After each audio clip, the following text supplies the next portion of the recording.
Ok, salam alaikum. Vidéo internet junior. Malfrap, ne famara réseau sans flamme. Cham. Follow ne rem bankene follow. Ya simo tsila. Mfargani ndo bankene re. Me romi. Nsengene re ru sengere re binka. Oya follow.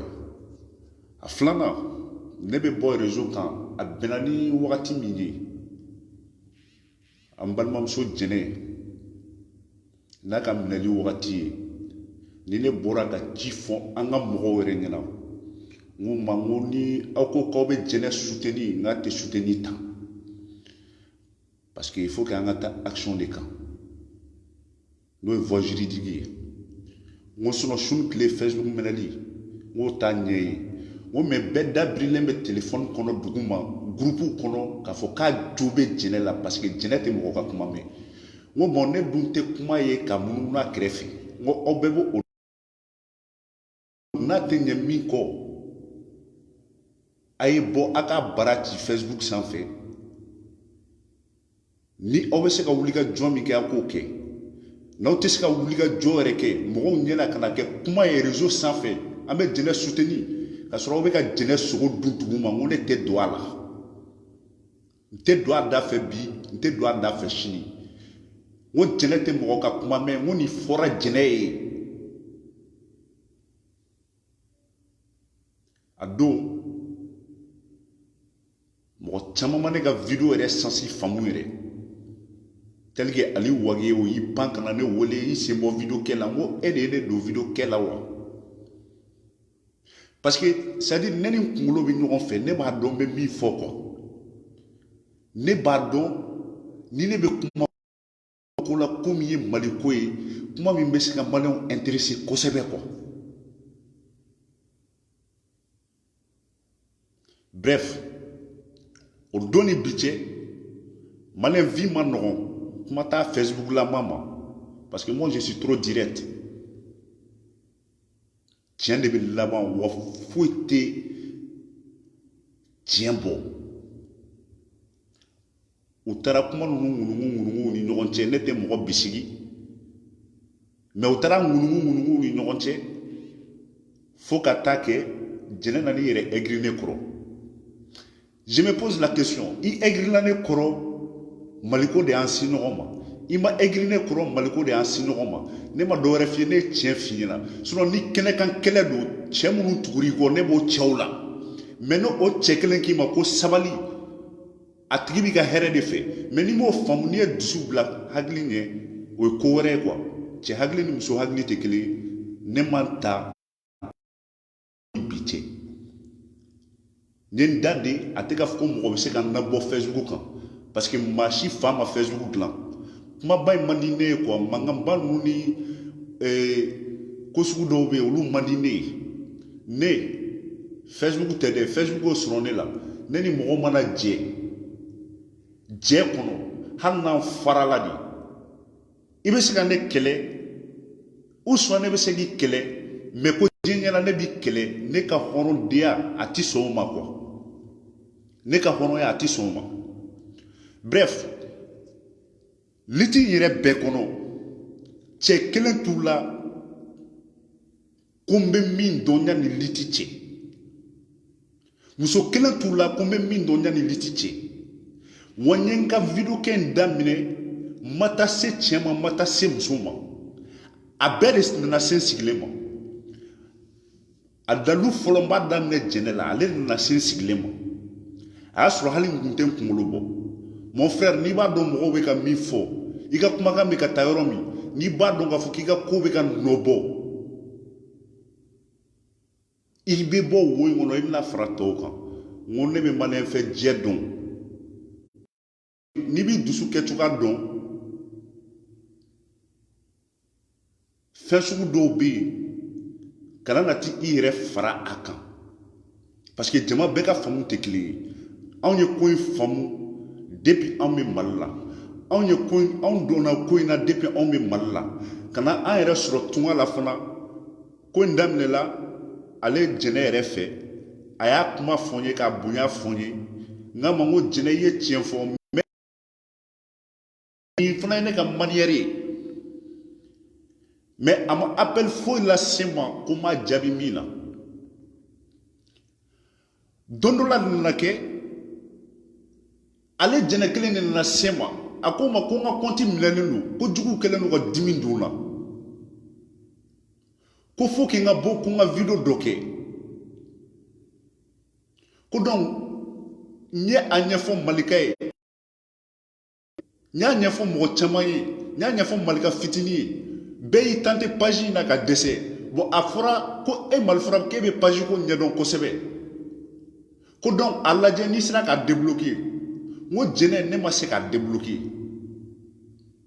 ayra ko mako konti page do créer fonga bossi san me ka kuma fo abe capture na a fond bebe ne bula be marale no le bulu donc ne mangene kuma ba manne akani dabo c'est-à-dire aka clashing muna nte clashi don ay sembo clashi la deli erari do boy wosranya erari do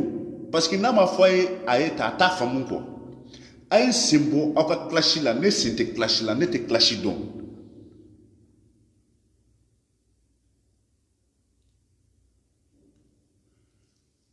ça fait temps avec wakati jambo mo wi video do ta ka chima jene bolé malla ko avec a fo ko ne ya ka konti pirate ko go di malikam me degun kono makuma ko wa annam te degun kono nkun kuma to te me nyabe ko ina avec a teme adanga ko jugu ko yere la justification ban nu te ne ka koyi ne be kuma ni sujet de B Malikan et on traite et on passe mo shi juguya kelentene kono dien kono ne mo di c'est-à-dire ni mi ma bene ma ne ba fi ne tawdi bo bi ni dungo kibe tien paparam pan fo mo dron problème de et amse ka ton chokola donc ayne se mo ka polmiku la na groupe saudi yonche ndate mo ka polémique la mana Facebook kan polémique la nana sensibilisation sensible kan donc o ere o fana o ko o tra kembolo ko re ma do re gagner ndabo kuma chaman la donc vraiment ne nya ganin do ma sœur ne nya ganin do vraiment ni autese ka mbonga nyegan kono na autese ka demenga nyegan kono la mo kana na problème de dala aw kana na problème fou créer ne dala nsintaka neninkula nsintaka fou la nsintaka konti pirate ko kumala nsintaka fou la jene bora video la 600 ni ay mbora abora video la 600 no avec a singa kuma y répéter parce que malgré te kan dado kuma ina sinon akuma foranye nya me mo ya taw ya cinga whatsapp ko detruit mo mo kana fin fois après arabe claque na ko fo me ayre parce que ne tardon e be se kana cinéma to di ku e ka compte bloqué e de na cinéma ku u yi ka compte bloqué a message ou ben ku a conversation ben ku hal sisa bon ni be ka kuma o ne tardon c'est-à-dire technique de manipulation suguni ndo ben quoi kay se ka mo écarter to modèle dollar ka mo écarter maliko na koy mais ka technique ni ndo ke ka mo écarter o be ke mo mu na o mo tene ere bado génétique choko o kulo tene kuna ere bo don parce que ni borana e ka fo ki ba anyaka mi to modèle la ne ba taka dima point fi re ka fo ko ni ne dje bon ane bo aka polémique là je vous en prie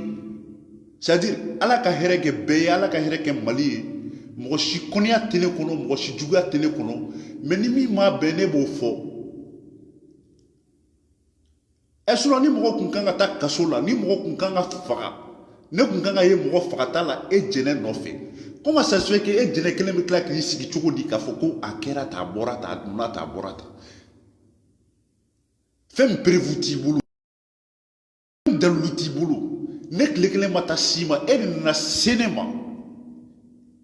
iko ko wi ka compte bloqué qui a ira dien bela ko to desera ka fora ko ebc ko ka débloquer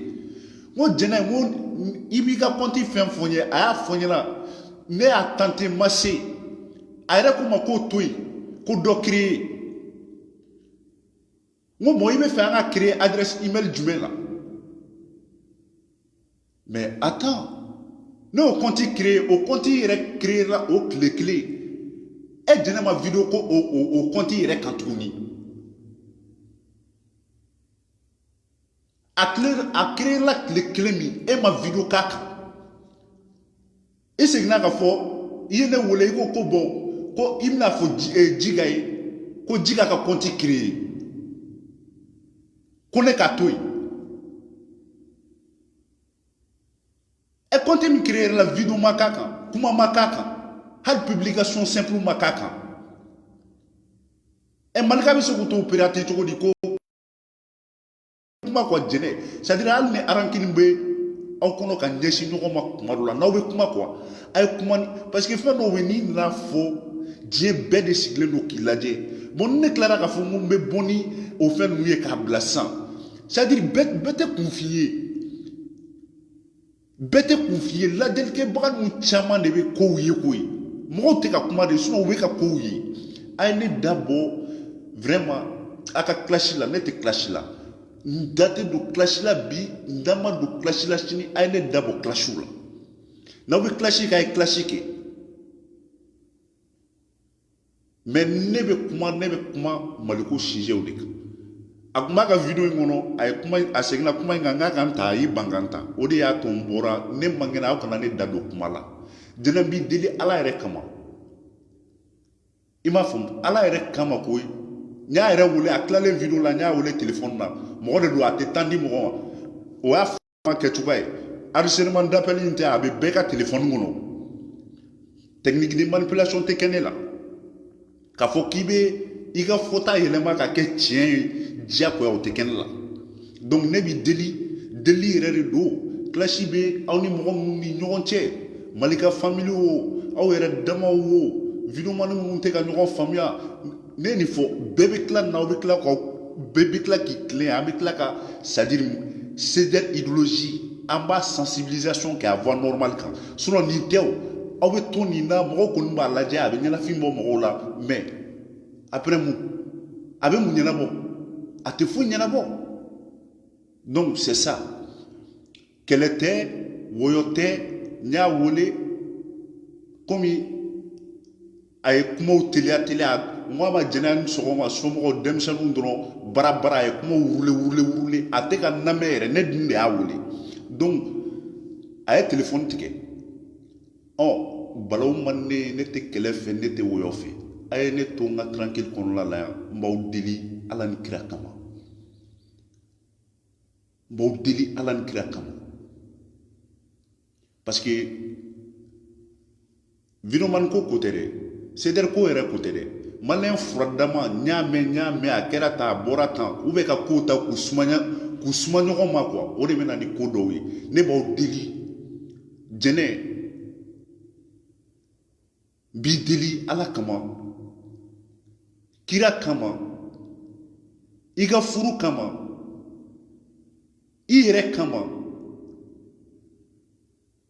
ani i kanubagaw olu kama a ye ne da bɔ aw ka histoire bidɔw na n b'aw deli ne tɛ kɛlɛ dɔn ne tɛ se kɛlɛ la n b'aw deli a ye ne da bɔ aw ka histoire bidɔw na sinon ni cɛ kun kan ka sa e nɔfɛ jɛnɛ ne kun kan ka sa ne t'a dɔn c'est à dire les petites ni fɛn kirikara ni ninnu na ko compte piraté ni mɔgɔ bɛ taa kɛ tan mɔgɔ bɛ c'est à dire bɛɛ bɛ tila k'i ɲɛ yɛlɛ yan sans exception ka rasta ka voix ta o y'i diya i b'o kɛ o m'i diya i b'o kɛ mankan in ni wuyu in t'a ɲɛnabɔ ni mankan fu in tɛ foyi de ɲɛnabɔ kɛlɛkɛ dusu b'aw kɔnɔ dɛ mais bɛɛ de perturbelen don donc ni mɔgɔw perturbelen don ne b'aw deli aw kana fɔ k'aw na ne sigilen perturber ka fara mɔgɔ kan ne tɛ don perturbation da fɛ o de tun ye nin yɔrɔ ye k'a fɔ jɛnɛ n'i tɛ min kalama kabini i ka taa Mali la ni sisan i t'a dɔn ne bɛ situation min kɔnɔ aw kana na fɛn dɔw ta k'a b'u ta k'u da ɲɔgɔn ma ou bien ka kuma dɔw fɔ kun fɛ quoi salamu aleykum n ka bonya bɛ bɛɛ yɔrɔ